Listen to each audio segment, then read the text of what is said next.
No matter how much you know about human beings, reading Eric Harris's writings will disturb you. And Harris is Cain, you know. He says it straightforwardly. He hates human beings. He hates being itself.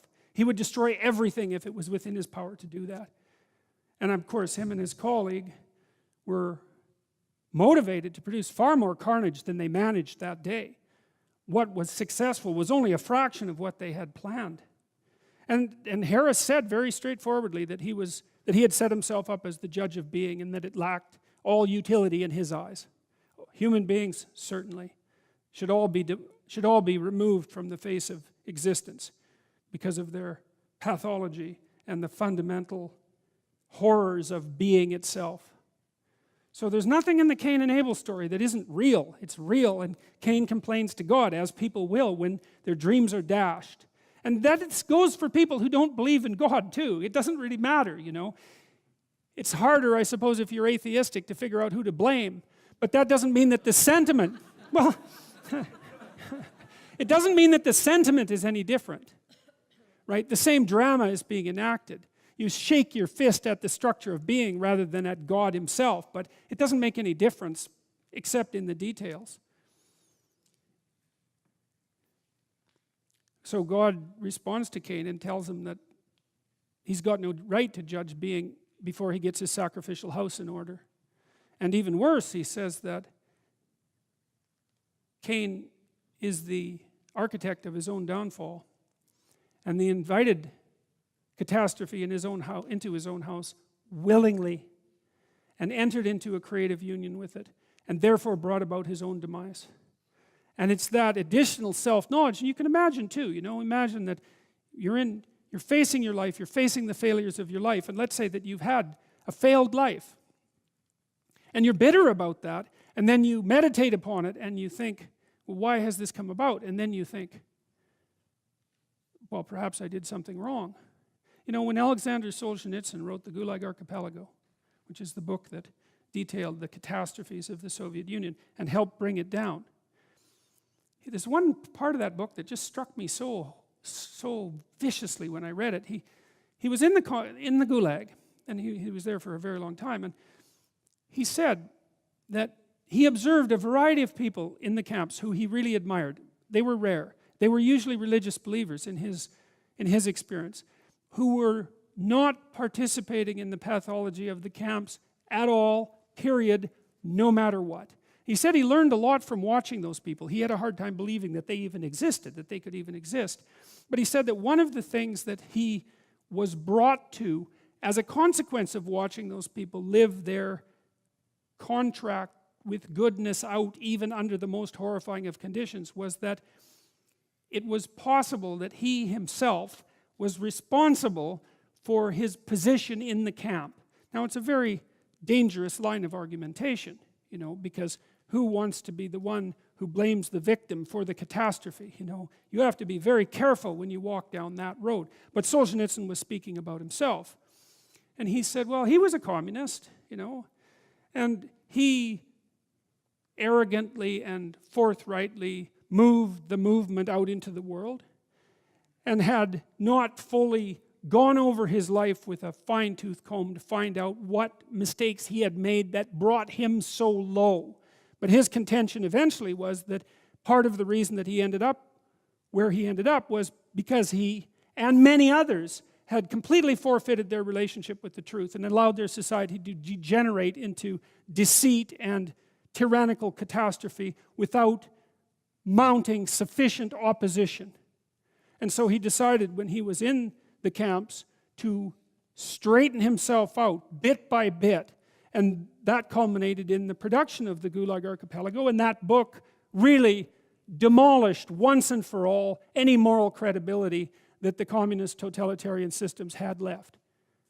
And so one man in the depths of catastrophe, who determined through good example, at least in part, to stop lying, produced a book eventually that demolished the foundation of the very system that had imprisoned him. And that is really worth thinking about. That's one example of the absolute grandeur of the human soul and the capacity for transformation that it has when let loose properly on the world.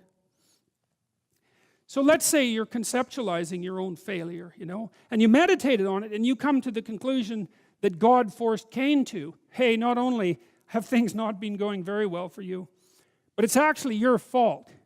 And not only that, you brought it on yourself. And not only that, you knew it all the time. Well, then you might think you'll wake up and fly right? You'll get your wings in order and fly right, but there's no reason to assume that at all, and that's not what happens to Cain. That just makes him more bitter, right? And you can understand that if you think about it just for a second. It's like bad enough when something horrible happens to you, but then to have to swallow the additional pill, right? To have to take in the information that you could have done something different. It was avoidable, and you knew it at the time, and you decided to do it anyways. And I think people are in that situation a lot more often than anyone is willing to admit. You have that little voice in the back of your head that says, don't do it. And you override it.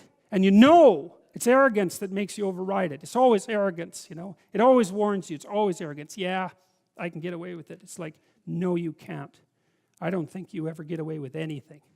So, and maybe your experience has taught you different, but my suspicions are it hasn't. And if you think it has, well, the other shoe hasn't yet dropped. So Cain doesn't take the opportunity to let God's wisdom reorient his character. And that could have been the outcome. He could have got down on his knees, so to speak, and said, oh my God, I've been wrong all along. I've been living improperly. I've been making the wrong sacrifices. Abel deserves everything he has. I got exactly what was coming to me.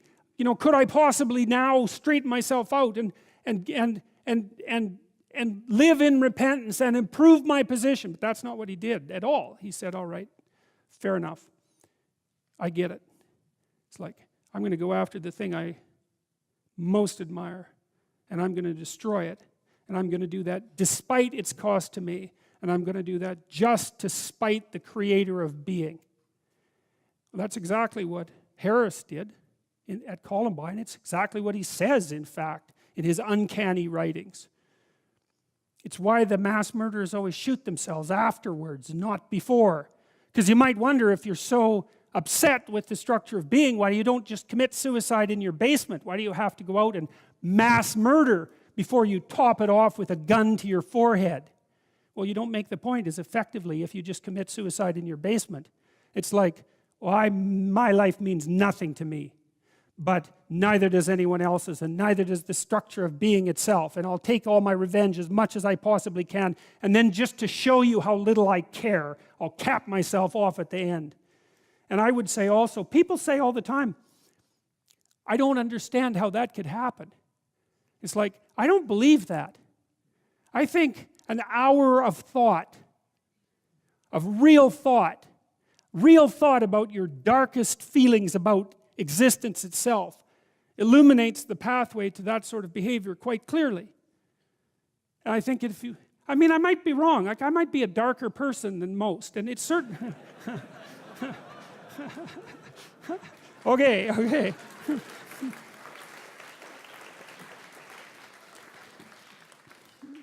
Well, at least I think there are plenty of people out there who are sufficiently dark to know exactly what I mean when I'm saying these things. And I would also say that if it doesn't leap to your understanding how that pathway might be illuminated, then you need to know a lot more about yourself than you actually know now. Because whatever you might say about someone like Eric Harris, he was a human being too. There's this idea in the New Testament that Christ was he who took the sins of the world unto himself. It's a very complicated idea, but part of it is associated with the idea that he met the devil in the desert as well.